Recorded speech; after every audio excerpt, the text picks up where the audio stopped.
Okay, it's broadcasting, so I'll get going here.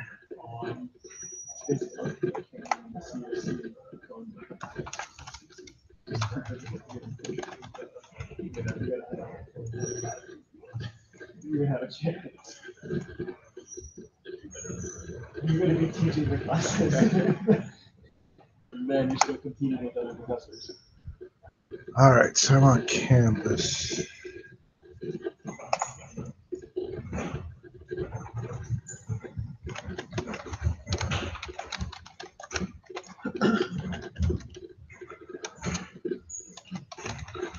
So a couple of things. As I said, tomorrow, Wednesday will be an open lab. That's our last official class time. But if you need time, this will be open on Friday. And next week during finals week, the lab should be open. I'll be in and out then. I won't be here all the time. But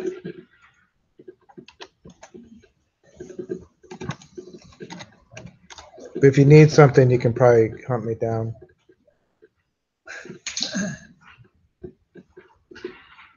I think most of you are in pretty good shape in this class. So that's the next one. This one. And I did an announcement with a link to the Google Slides. So I'm going to do a mixture of Google Slides and demo. And you guys can do the demo with me or not, as you wish. Hopefully it'll go smoothly enough.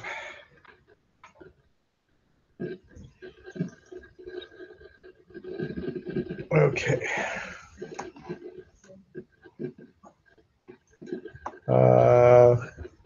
Not right now. I don't care. So are we ready? Sorta. Is this going to pop up? Why is that so slow? Maybe I should have sent it to Chrome. Is that it? It starts on 0 on black.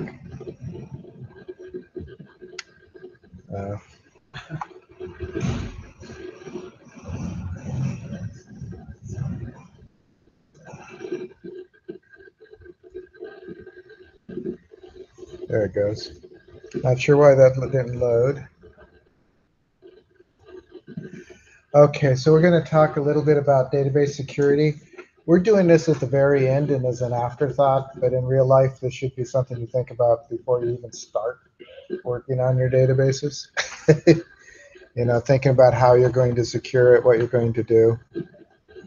So a couple of things. I just wanted to kind of lay out 3 big areas. We're going to focus on the middle one, but before anything else, you should probably secure the network, control the firewalls, control the access, control the traffic, log the traffic, all of that kind of stuff. Some of you that are anybody in networking, you know, there's a lot related to that, but you should secure the database on the network first. Then we're going to do the, you know, securing the database, which is building users and permissions and stuff in the database. And then we'll talk just real briefly about disaster recovery, like what happens when your hard disk crashes, what happens when there's an earthquake or, you know, tsunami or something. How do you preserve your data and stay online? So we'll talk a little bit about that, which I just said all of this. Securing firewalls and ports, monitoring connections, protecting files and programs. We could probably do a whole thing on that. It's not my expertise, but you know, it's a complicated thing. So when we get to database security, there are 2 big words: authentication, which is, kind of tell up there, are you the person you say you are, right? So that's usually password and username, but not always. Anybody else know some other ways you can get in? I'm just trying not to do all the talking. Certifications, right? If you have a cert, sometimes in web pages you'll go there and it'll say their certification is out of date. So a certification is basically an electronic signature. Usually you pay for it. There are places that will certify you. So basically they're supposed to say that you are, verify that you are who you say you are. And then your certification will, you can put it on your site, and that actually works as a verification. Another way, which is becoming more common, is biometrics, right? Fingerprints, face scans. Isn't that what Surface does as a face scan, or will allow you that as a possibility? Things like that. But a lot of it is still password username, which is the least secure way of all. Okay. Once you're authenticated, once they get you in there, then the question is, what can you do? What are your permissions? And that's the authorization. And in databases, the permissions go along with the SQL commands, basically. If you can read, this is your read permission, select, right? So if you have select permissions on something, you can read it. If you have insert permissions, you can add data. If you have update, you can change existing data. Delete, create allows you to create objects like tables and things. Alter allows you to change objects that are in there. Drop lets you get rid of those. Typically, if you're not an administrator, these should be pretty restricted, what you're doing there. Execute is for stored procedures and functions and things. It allows you to run those. Does that make sense? So these are the kinds of permissions that a database has generally. Okay, so we'll go to a sample here in a moment. But in SQL Server, you log into the server, and then when you log in, you don't have any permissions. The only permission you have is to connect. When a user is a login that's mapped to a particular database. And so when you create a user that's mapped to a login, again, initially all that means is you can connect. It doesn't mean you can do anything. All those noisy carts. So with SQL Server, there's two kinds of logins that are general. There's others too, right? There are certificates and encryption and other things. But the two big ones are Windows versus SQL Server logins. When we did it, we used the Windows login. What that means is your Windows login is mapped to SQL Server. When we installed SQL Server, we clicked to say that the current user is the administrator. So when we log into Windows, we're already logged into SQL Server as an administrator. You can do this with Active Directory too. You can map Active Directory users to SQL Server. You don't have to make them administrators. They can have whatever permissions you want. But when they log into Windows, they're already logged into SQL Server with those things. So that's what a Windows login is. A SQL Server login is one that uses a username and password. And that's what I'm going to do when we do the demo thing. So the other thing we'll talk about are roles. Particularly in SQL Server, roles are, you can create a role is basically a bundle of permissions. And the idea is that you create a role that reflects, like say you have a human resources role. So everybody that's working in human resources would be assigned to that role, and it would just give them all the permissions that they need to do their job. And when they leave, all you have to do is remove them from the role. It just makes managing permissions a lot easier. Would be, particularly in a big company, quite a nightmare to try to manage individual permissions on each person. So it's better to group them in roles. So let's do a quick demo then. So I'm going to minimize that, and we'll bring up SQL Server. And we'll create a login and a user and a role.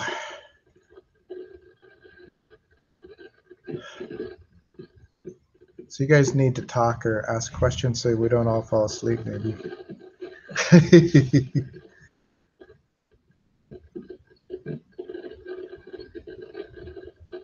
Yeah.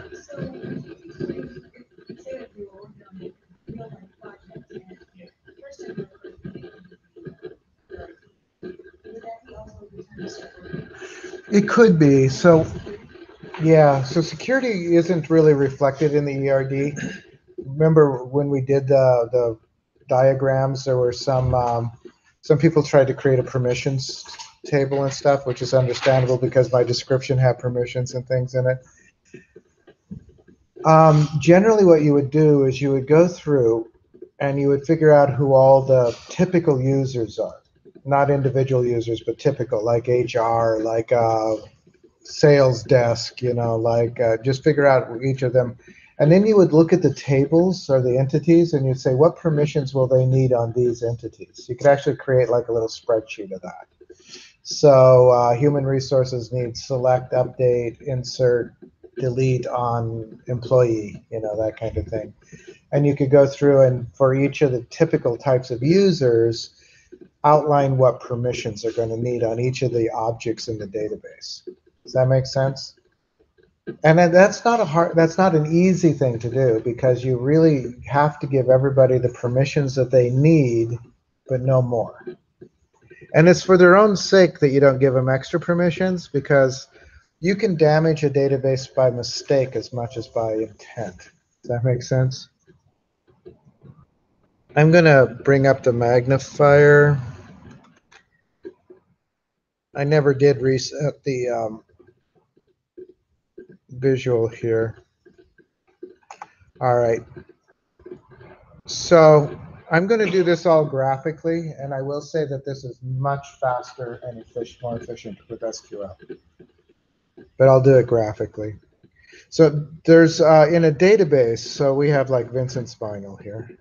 There's a security folder there. And notice there's a security folder that's outside the database. This security folder is the server level, and this is the database level. Every database has its own security folder, and then there's an outer security. I will say also, because we're going to do MySQL and Mongo as well, SQL Server has a far more complex security setup than any of the others, which is good if you really need to tie things down, but it can seem a little complicated. All right, so I'm going to create a login and a role. So I'm going to right-click on logins. There are some. I'll open this. We have some logins here already. Most of these are built-in system users. Notice the win. Is that where is it? I'm looking for ours. SA. What? Yeah, but I don't know if that's it actually. I think we're just the admin. I was looking to see if it had the Windows name in there. So I think this is desktop admin, right? I think that's us when we're logged in. Anyway, I'm going to right click and do a new login. Okay, so I'm going to do the login name. What do we want to log in as? Do we want to? Let's do something. Let's just do an employee login. Vincent would be more, he would basically be able to do everything, right? I'm going to actually call it employee login. You could call it employee, but it gets confusing when you have a table named employee as well. I don't know if we do, but I think there's one in there. I'm going to change it to SQL Server authentication and never do this, but I'm undoing the password complexity thing. And my password is just password, all lowercase. They would never accept that if I'd left the enforcement on. Notice you could also map it to a certificate, map it to an asymmetric key if you've encrypted the whole thing, map to a credential, and then you have a list of credentials that you can map to. So there are other ways to log in. So this is a login. And I'm going to do this in a very manual way because I could actually do most of this right here, but I'm going to do it in steps just to make it clearer. I'm going to do OK. And it should say, oh, I know. One of the things is when we change that to SQL Server, we're going to have to change the server too. I'll do that in a minute. I'll do everything set up and then I'll do the server. So I'm going to go to the security in the database and I'm going to go to users. And we are among users here, we're the DBO, database owner. Right? Guest is just, it's an account, you can't get rid of it. They tell you not to assign any permissions to it. Not entirely sure why it's there. I think it's so you can connect. I think when you originally do a connection, if you do a user with no permissions, that's what you get is basically guest. And then there's some system and information login, but we're going to create a new user. And we need to know which login username. So we need to know the login name. So I'm going to say, I'm going to call this one employee user. And I need to click here.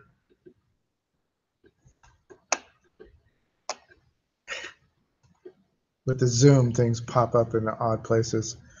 Notice it's looking for logins. I'm going to browse for logins. And there's employee login.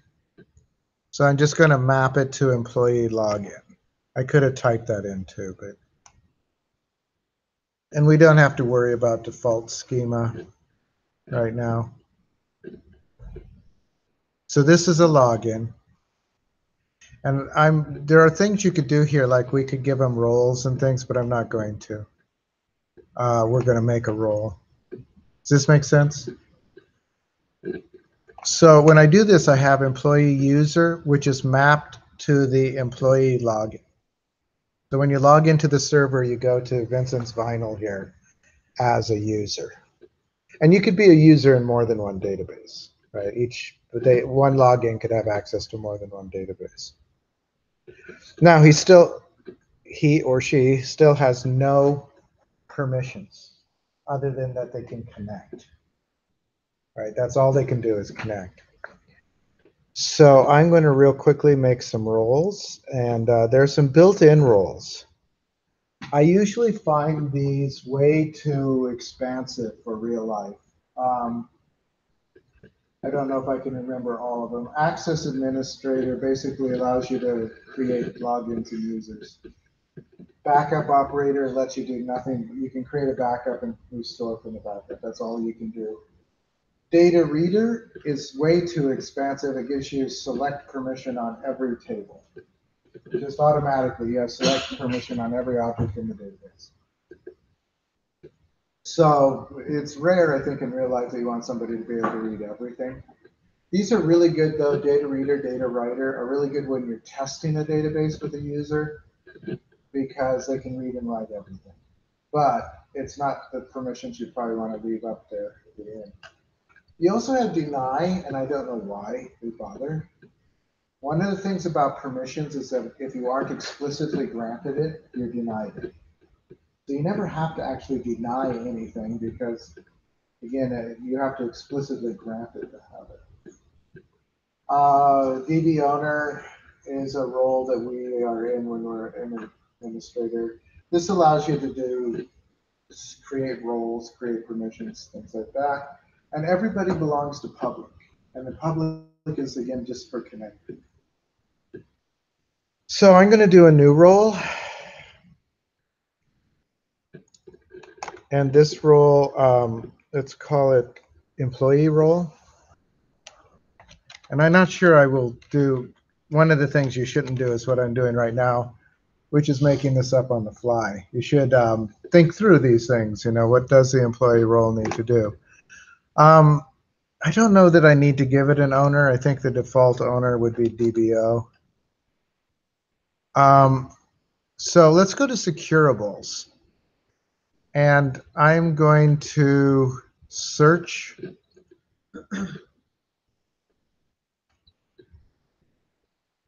And it's over here again. What do we want to search? We're going to look for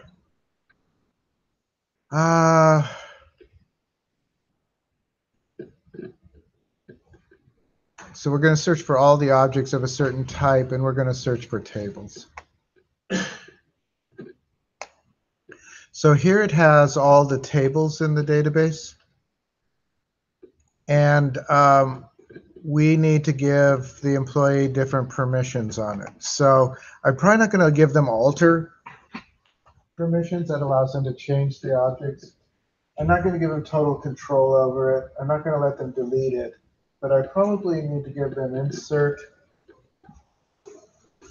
Well, let's look at it. Artist, do we want to let them insert? Probably for select for sure.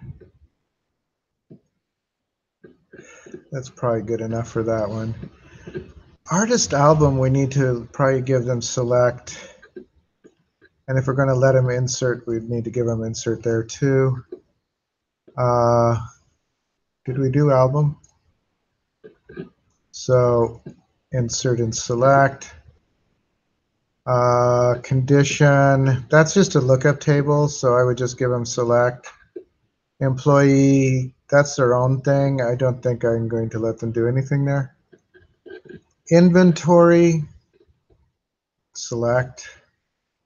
Person, maybe select. Probably have to let them do insert too. Maybe update, but I'm not going to. Purchase, Vince does the purchases. And again, my database may be requests they need to select and insert, possibly update. Sale, they need to be able to select and insert. Sale detail the same.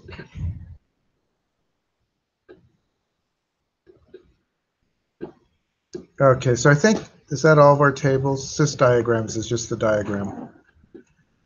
So a couple of things. Do you have any questions on the permissions? Again, this is easier, I think, to do with SQL. Right? Everything has a set of permissions. You can go through here and assign them. Deny is not ANSI standard. Again, anything that's not granted is denied. So I don't know why you have, I suppose if you wanted to take some particular person and explicitly deny something that they have in another role.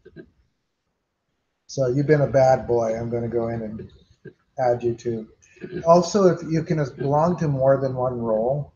So if you belong to multiple roles and one says you can do something and one says you can't, then you can't. It always goes with the most restricted. With grant is a bit weird, but if you don't have the permission, you can be granted that permission by somebody who does. And typically when that happens is when you're running like a stored procedure. Does that make sense?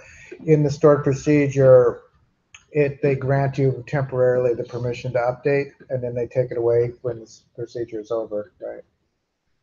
So with grant gives somebody that has the permission can grant the permission for basically for one transaction. Okay, so I'm going to do okay. And so we have an employee role now that has all of these permissions.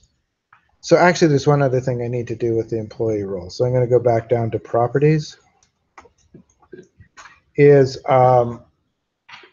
Let's go back to general. We want to do role members.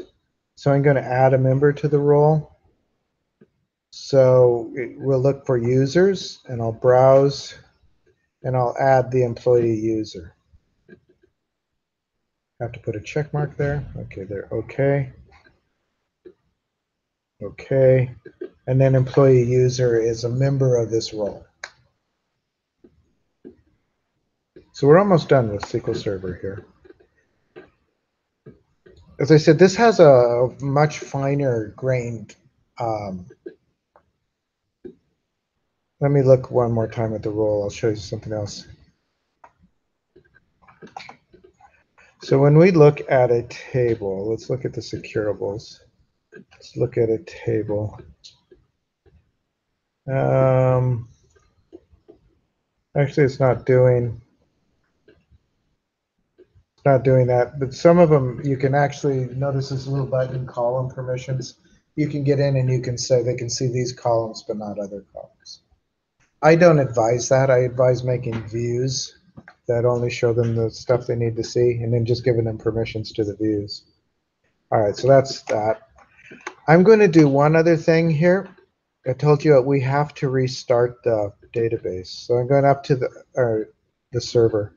I'm going to go up to here, and I am going to first go to properties. And I'm going to go to security. And notice how it's marked on Windows authentication mode. Right now, Windows users are the only kind it will accept. So I'm going to click on SQL Server and Windows authentication mode. That means that it'll accept usernames and passwords or Windows accounts. When I do OK, it's going to tell me that these won't take effect until I restart the server. So I'm going to right click here and I'm going to restart. And it will ask me a few times if that's really what I want to do. Okay.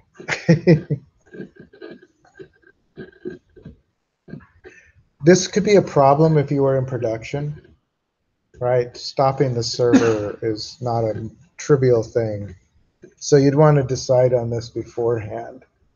So it's restarted. So I am going to reconnect. I'm going to connect to a database engine. But instead of Windows authentication, I am going to do SQL Server authentication. I'm going to do employee user.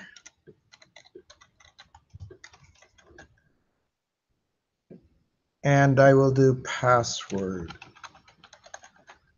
With luck, it'll connect. Why did it fail? Oh, it's employee login. You always log in with the login. There it goes. All right, so notice I have two connections now.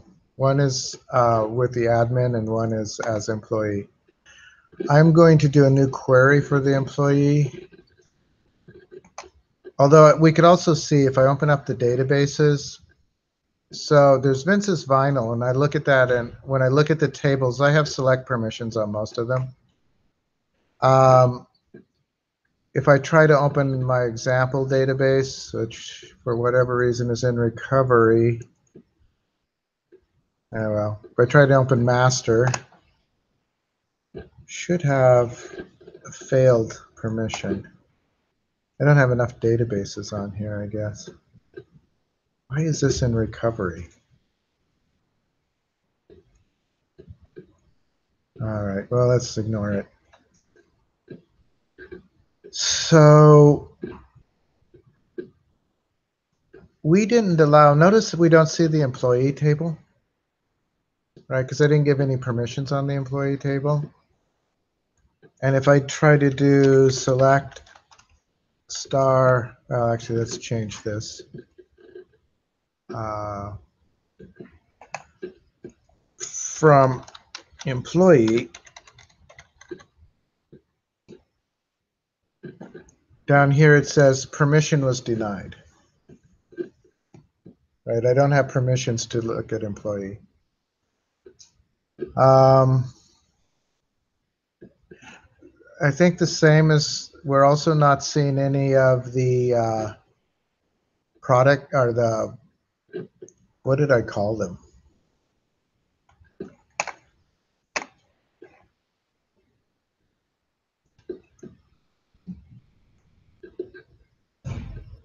So up here I can look in databases, Vincent's Vinyl. We don't have any of the purchase. So if I do the same thing,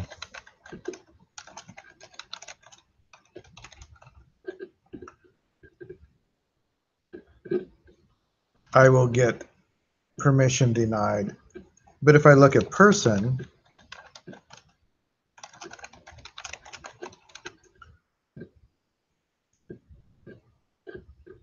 whoa, there's no people in my table. Is there no people in any of my data here?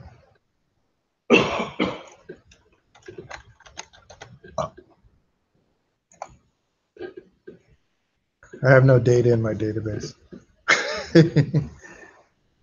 But that's sort of the gist. Does that make sense? So this, and if I did give insert into purchase and into people, I think. So I could probably insert into person.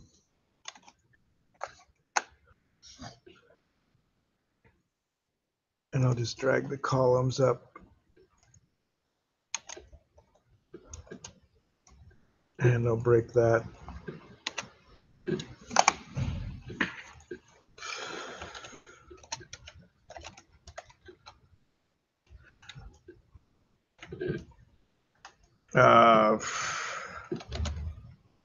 Hello, Joe.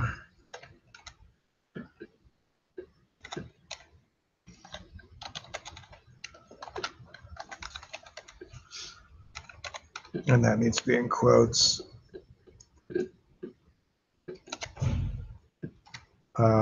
Person add date.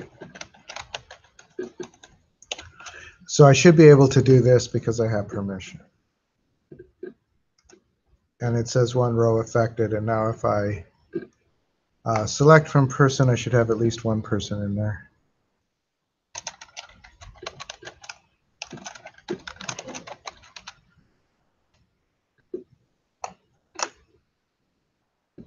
Yay, so Joe Blow is in there. Okay.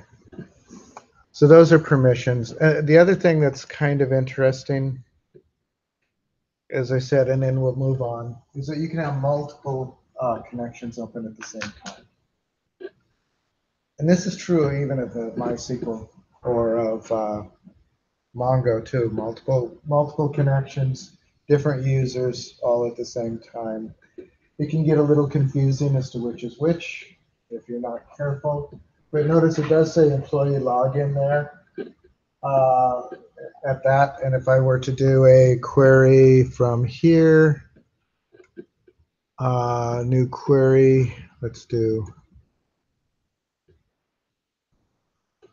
This one says admin and this one says employee login. So there are ways to tell them apart. All right, so I'm going to actually kill SQL Server. I'm not going to save the files, I don't think. And I want to take this down, and this back up. Okay, actually not that one. This one. You guys are quiet, is this okay? Okay. So we're going to go to MySQL, and this one, notice I have a lot less to say about it. Partially because MySQL is used there, the way they do security is a way simpler, but not necessarily way better. Now, there are enterprise level editions of MySQL that can give you a deeper security and other tools, but the free version doesn't have a whole lot that you can do. I'm going to show you. You create a user, but you have to assign them to predefined permissions and roles. So I'm going to bring up Workbench.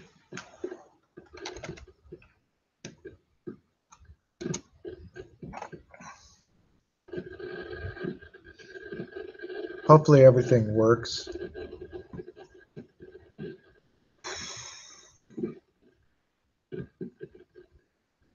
Slowly, slowly. Okay. And I'll zoom this in again.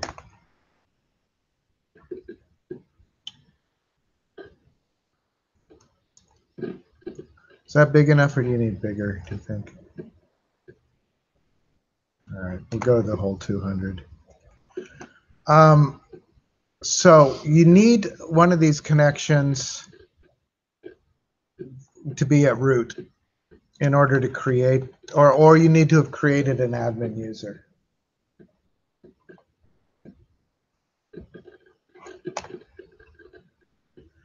So I have, what, 3 Python clubs here? All right. Up at the top here, there's this little thing which I collapsed.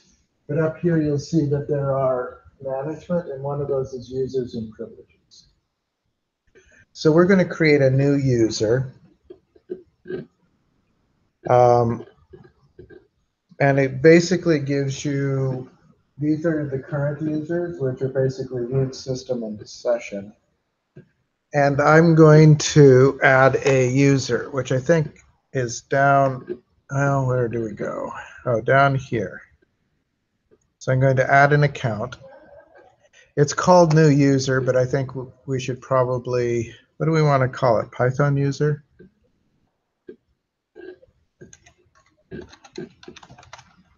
Authentication type is standard, which means password and that. So we'll do password as password. Password, I'm aware that it is weak. I'm going to go to, you can set how many, you can limit them to how many queries, updates, and things they can do. I'm not going to give them any administrative roles. These roles kind of resemble the ones in SQL Server, right? They're almost exactly the same roles. But I am going to go to schema privileges, and I'm going to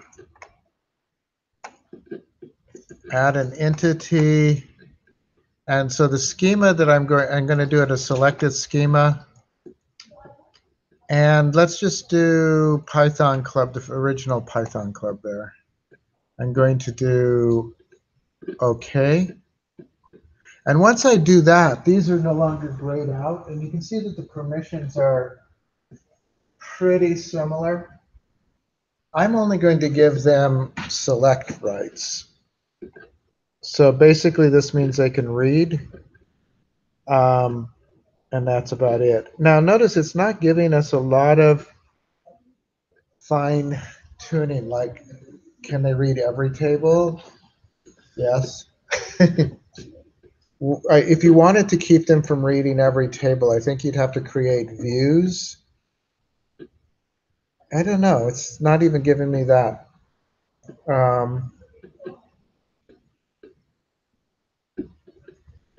These are just permissions on the database in general, and I don't see a way to make it any more refined than that. But we'll do select on this. I am going to apply.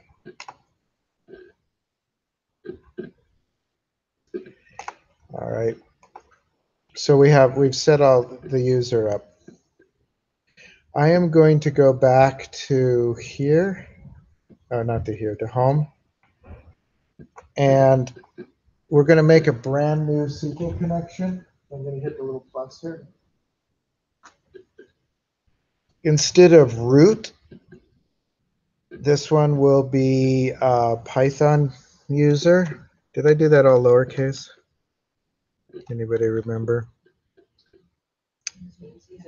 Oh, actually, connection name, let's just say Python. Let's call it general Python.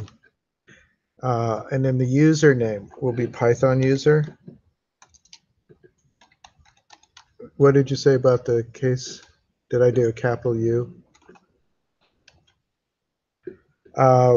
Password and default schema. We'll do Python club. Test connection.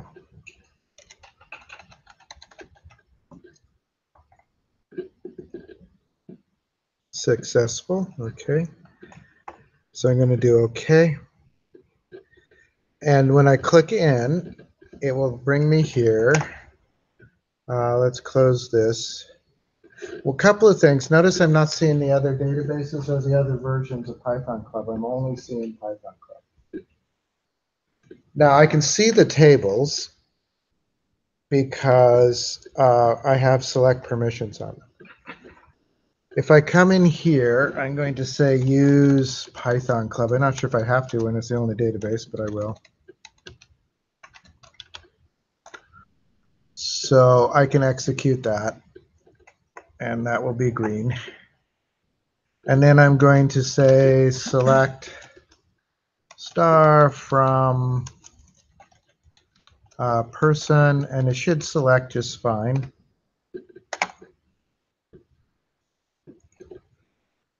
So there it is. And then if I say, let's do insert into person.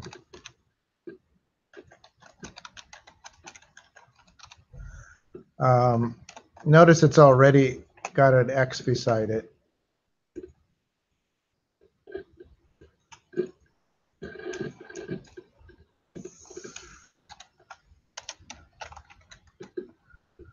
Anybody have a good name?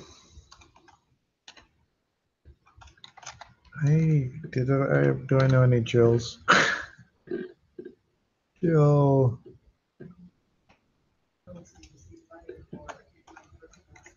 Do you? Jill Johnson. JJ at Gmail. Yes. All right. So actually, it's happy with this, but I don't think it'll work. So when we come down here, insert denied, command denied, right? Because we don't have permissions to do anything but select. Does that make sense? So we created a new user. We gave them no permissions except select on Python Club. But I don't find, other than the admin roles, I don't find a way to create roles and assign people to roles. I've tried to do it before, and it just says it doesn't exist. That means you'd have to have every user be, have a login to the database, and you'd have to give them their own permissions. And that could be a bit of a pain, I think. Probably you could make like a general user that everybody uses the same login. I don't know, for just select and looking at it, or no login at all for just looking at the web page and not. But only the members that have to do things would need actual logins to the database, probably. Okay. Questions on MySQL there? Getting a sense of how, I mean, the pattern is similar. Mongo is where it's going to be a little weirder, but it's more interesting there maybe. So I'm going to close this,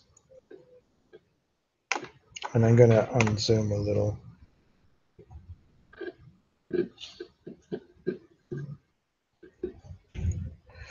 All right.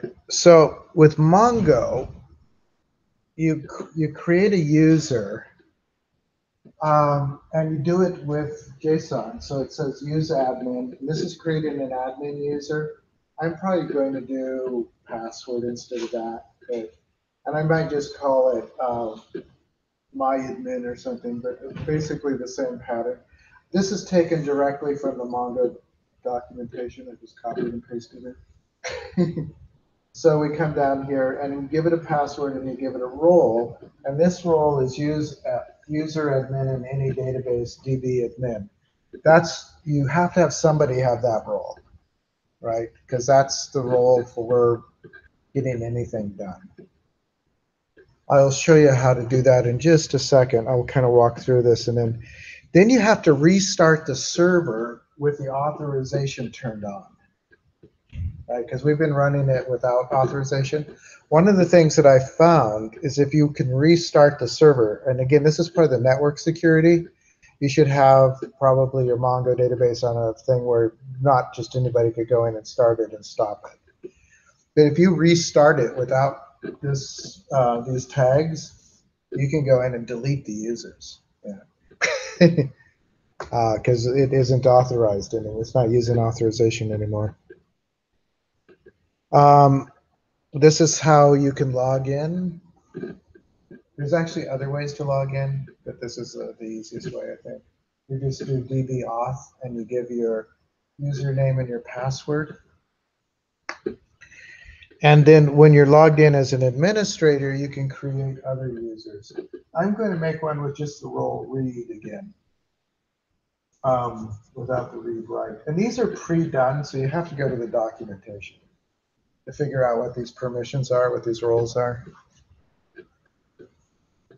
And then that's pretty much it for those. So let's do that. I think I can do, I'm putting it there so I can refer back to it here in a moment. So I'm going to go and start Mongo. And for this, I'm actually going to do them from, I don't know if I want to zoom. Let me see.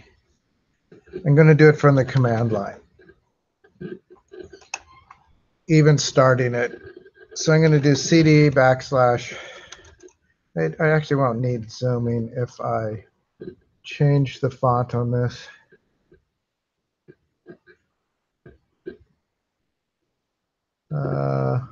Properties.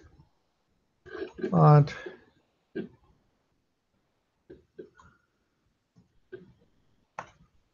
28 is probably big enough. Is that big enough, or do you need more? Well, actually, that's not what I wanted to do.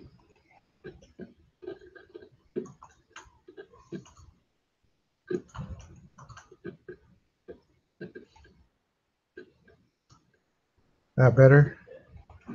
All right, so I'm going to go back to root. CD backslash takes you back to root. CD, change directory. Program, files, Mongo, DB, server, 3.6 bin, and I'm going to start the server.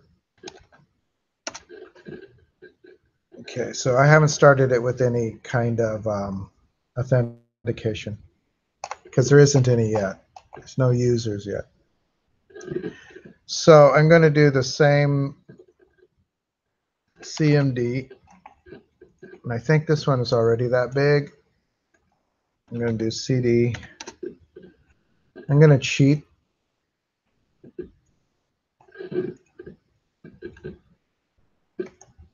Copy.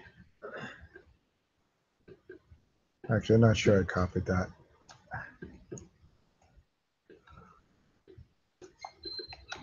Okay.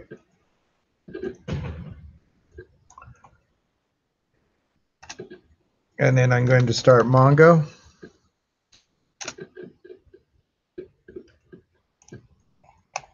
And we'll go down and do that. Got to find the cursor again. There is it. So we'll use admin. And I will do create user. It's a DB create user. This is why I left this up. Yeah, DB create user. My user, so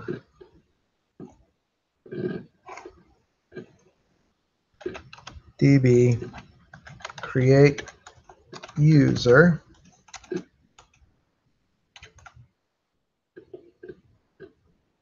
And I think it was, you know, it would really help if my memory was longer than a minute these days. User and PW. User, PW, oops, user. I'll do it as like my admin, comma, PWD, and we'll just do password. And then it's roles.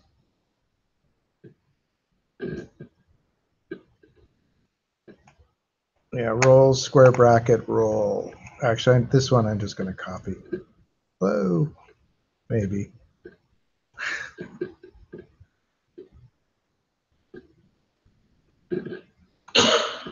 That isn't what I wanted to do. I just want to go backwards.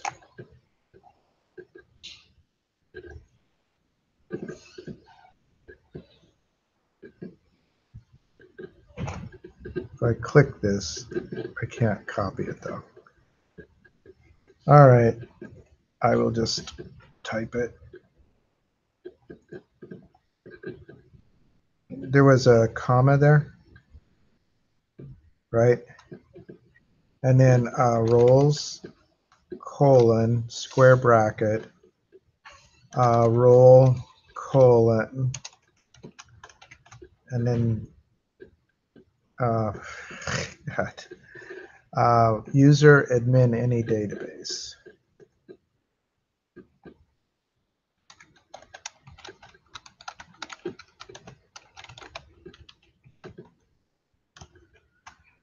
And then DB admin, right?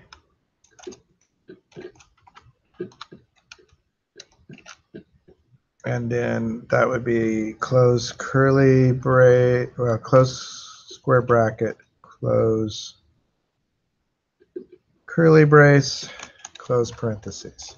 And I could have broke this across lines, but I left it this way because if I screw up, it's easier to edit this way.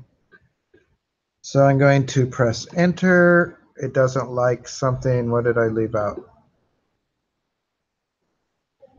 What did I do? Oops.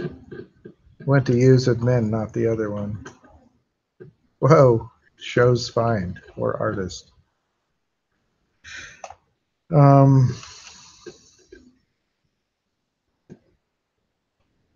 That isn't right. So what did I do wrong? User my admin, password, roles, colon, role.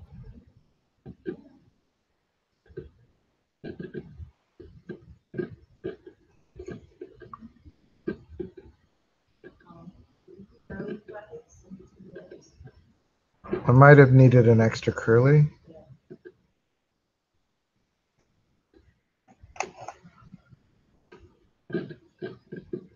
Where did the other curly begin, though? Within, so right here? No, right after the brackets. Right after the bracket right here? Okay.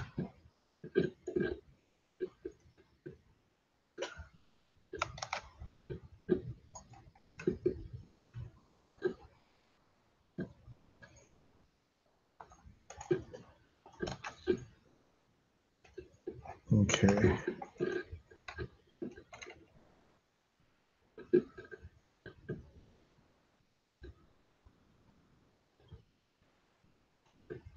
So right here. And then that would mean there's also one right before the bracket, right?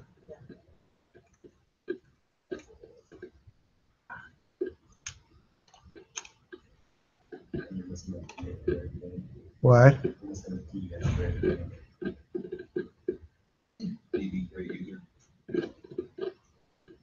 DB.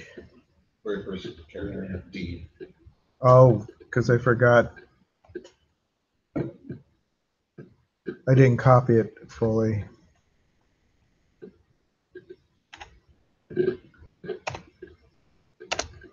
Yay. So I've successfully added a user. So what I want to do now, I am going to go back to the server. I'm going to restart the server. So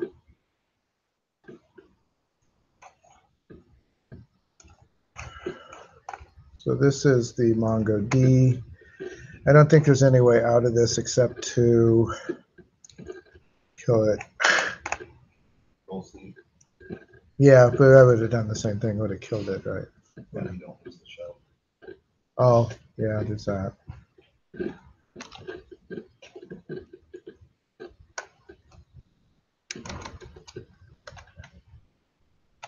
Okay, CD program files, and I could copy this, but MongoDB server 3.6 bin.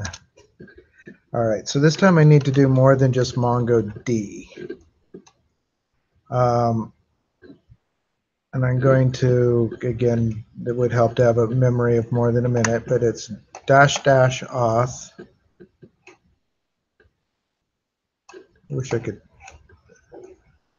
Really wish I could just copy that. All right, so --auth --port.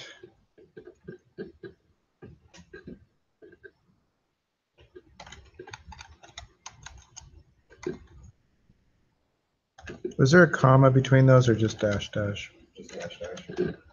Port. And the port number? 27017. 27017. --d path. Oh, so which path? D path? DB path. DB path? / DB data. / like that? Yeah. Data?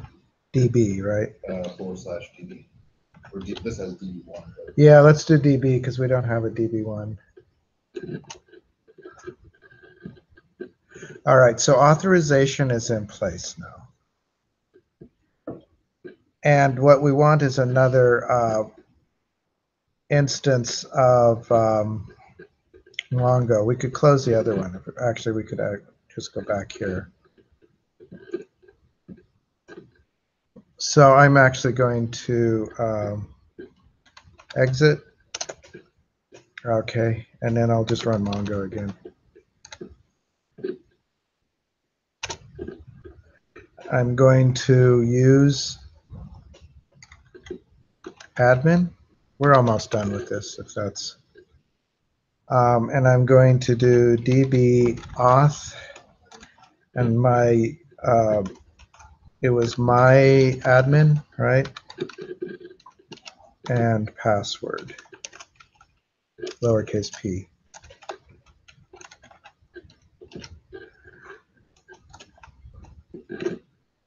Oh, that was wrong, so I didn't like that.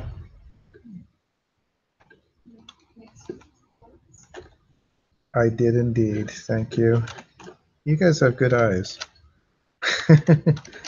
I should let somebody else type this. It would probably go faster.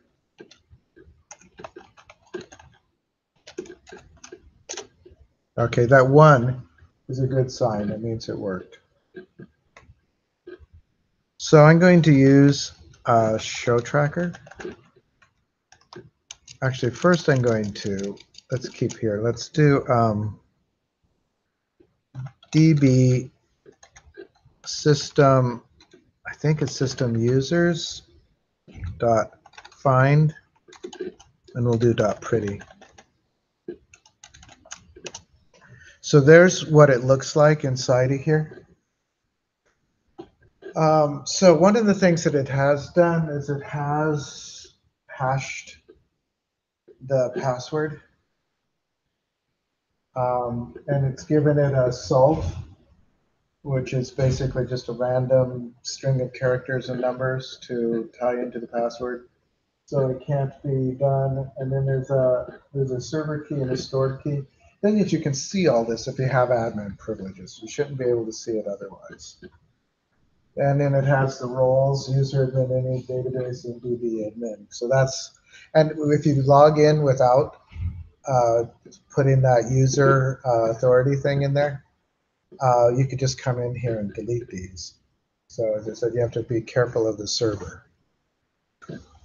All right, so having done that, I'm going to go to show tracker. Although I want to make sure that's how I spelled it. Show databases. No, I don't have, I have show tracker 2. So I guess let's try that. Use show tracker 2. And I also want to show collections, make sure it's the right one. Ooh, why did that give me? Oh, because I don't have permissions. All right, so let's create a new user.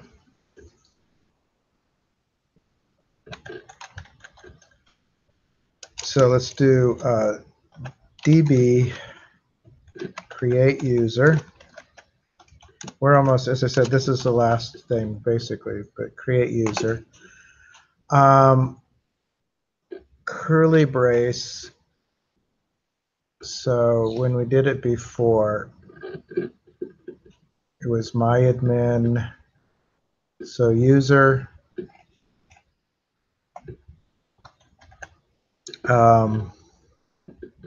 What do we want to name this one? Let's call this general user.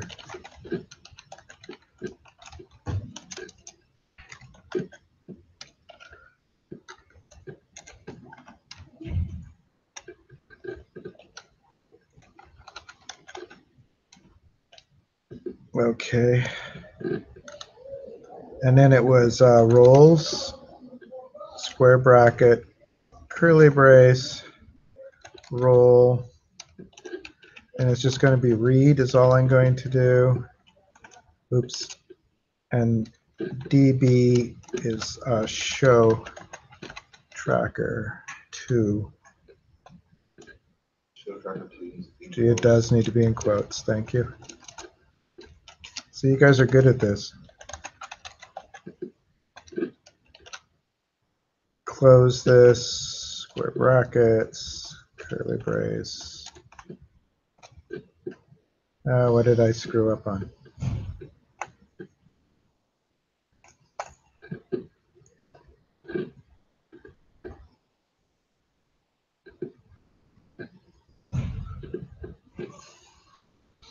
Oh, colon after roles.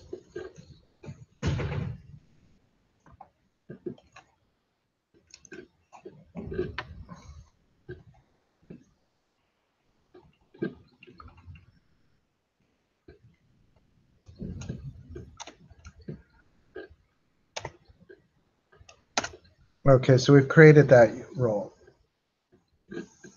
So this time I either need to exit again or, well, maybe we can just exit this way. So let's just exit. All right, authentication is still on. So let's do Mongo. Let's do use show tracker 2. And I'm going to do DB auth general user password. And it gives me a 1. So I should be able to db.artist.find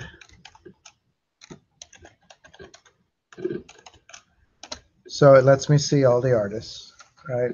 But if I do db.artist.insert and let's just do artist. Ooh, who do I want to put in there? Anybody have a good artist? Are they in there already? They're not touring anymore. It's very unlikely that they're going to show up at a local venue. They are already in there. Not that it would. All right, let's do somebody else not likely to tour. The Who, since actually I did see surviving members of the Who were touring as the Who not long ago. Frank Sinatra? What? Frank Sinatra. Well, we could do Who. He's also dead, but yeah. So we've got that, and genres. If I could spell, I'm just going to do one. So it's all irrelevant anyway because it's going to tell me I don't have permission. Right. So we created a user had only read permissions. They can read everything, but they don't have any write permissions. They don't have any insert or update permissions. That was more of a challenge than it should be just because I'm a terrible typist. So we did security on all three different databases a little bit, right? Just to give you just a hint of how you could do that. Let's go back tiny bit on this. So we did all of these. The last thing, and it's just a really like a one slide thing, is that another huge area when you're working with databases is disaster recovery. And that's everything from a crashed hard disk to an earthquake to a fire. You know, how do you protect your data given any kind of disaster? If you're like a little mom and pop shop, it may be as simple as backing up to a hard drive and storing the hard drive in a fireproof box offsite. If you're a big company, that can mean mirroring your data to servers halfway across the world to make sure that if something happens here, you have the data over there and that it can, you know, come back. There's a whole, I mean, this is a huge topic. We could spend a whole quarter on just disaster recovery and how you plan that. Failover, you know, if one of your server fails, how do you keep things up and running for without any, you know, as seamlessly as possible. Log shipping, there's lots of different ways to replicate your data across things, and all the cloud services. And the cloud services do a lot of this for you. How much they do depends on how much you're willing to pay, but they will do, they do a lot of replication and backup for you things. So I just wanted to mention that that's a big topic that we didn't cover at all, except for right now.